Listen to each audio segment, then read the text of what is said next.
Das ist Max. Max ist verzweifelt. Sein Briefkasten ist prall gefüllt mit offenen Rechnungen und Mahnungen.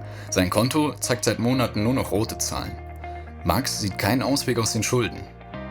Er entschließt sich, zu einer Schuldner- und Insolvenzberatungsstelle zu gehen.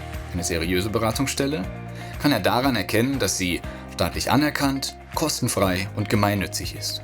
In Berlin beispielsweise sind diese Mitglied der Landesarbeitsgemeinschaft für Schuldner- und Insolvenzberatung Berlin e.V., kurz LAGSI. Hier trifft Max auf eine Schuldnerberaterin.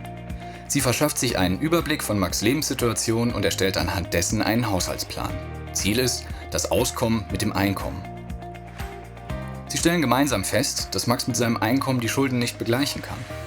Max bietet also zusammen mit der Beraterin den Gläubigern eine außergerichtliche Einigung an. Falls die Gläubiger diesen Plan annehmen, ist das Max' Weg aus den Schulden. Jedoch lehnt die Mehrheit der Gläubiger das Angebot ab. Das ist das sogenannte Scheitern des außergerichtlichen Einigungsversuches.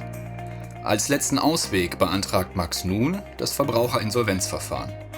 Das Ziel ist es, neuen Boden unter den Füßen zu finden. Die Beraterin erklärt Max, dass am Ende des Verfahrens eine Befreiung für alle Schulden steht, außer zum Beispiel Geldbußen. Mithilfe der Schuldnerberaterin füllt er einen umfangreichen Fragebogen, den sogenannten Insolvenzantrag, aus. Dazu muss Max alle vorhandenen Unterlagen wie zum Beispiel Einkommensbelege, Kontoauszüge, Dokumente zu vorhandenem Vermögen wie Sparkonten, Lebensversicherungen, Immobilien, Kfz etc. mitbringen. Der Antrag wird ans Gericht geschickt. Nach Bewilligung des Antrages schaltet das Gericht einen Insolvenzverwalter ein.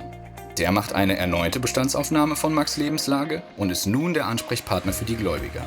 Er verwertet das pfändbare Vermögen, um Max' Schulden zu kompensieren. In der Zeit des Insolvenzverfahrens ist Max vor Gläubigern, Mahnungen, Inkassobriefen, Gerichtsvollziehern und Kontopfändungen geschützt. Dafür muss er sich um angemessene Arbeit bemühen und pfändbares Geld bzw. Lohnanteile abtreten. Alles, was Max also zu viel verdient, bekommt der Insolvenzverwalter, um die Gläubiger zu bezahlen. Ob und wie viel Max abgeben muss, errechnet sich aus der Lohnpfändungstabelle. Während der gesamten Laufzeit von bis zu 3 Jahren informiert Max seinen Insolvenzverwalter außerdem über Änderungen, zum Beispiel Kontowechsel, Arbeitsplatzwechsel, Arbeitslosigkeit oder Umzug. Ist alles gut verlaufen, ist Max nach spätestens 3 Jahren schuldenfrei.